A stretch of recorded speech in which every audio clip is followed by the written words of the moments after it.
அனைவருக்கும் வணக்கம். என் பெயர் ஹரிணி. நான் 4ஆம் வகுப்பு படிக்கிறேன். காமராஜர் அவர்களை பற்றி பேச வந்துள்ளேன்.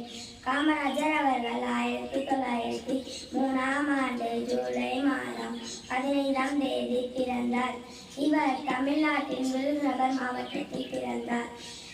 காமராஜரின் தந்தை குமாரசாமி, தாயார் சிவகாமி அம்மையார் ஆவார். இவர் காமராஜர் 16 வயதில் காங்கிரஸ் கட்சியில் இணைந்து கொண்டார். காங்கிரஸ் கட்சி தலைவராக சத்தியமூர்த்தி அவர்களை அரசில் குருவாக ஏற்றார்.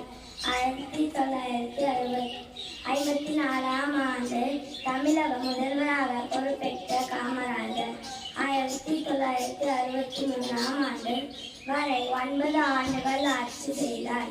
இவரது ஆட்சியில் மூடியிருந்த 6000 பள்ளிகளை திறந்தார்.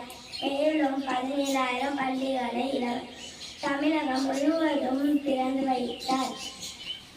காமராஜர் இலவசமாக கல்வி திட்டம், மதிய உணவு திட்டம் என பல திட்டங்களை தொடங்கி வைத்தார். நன்றி, வணக்கம்.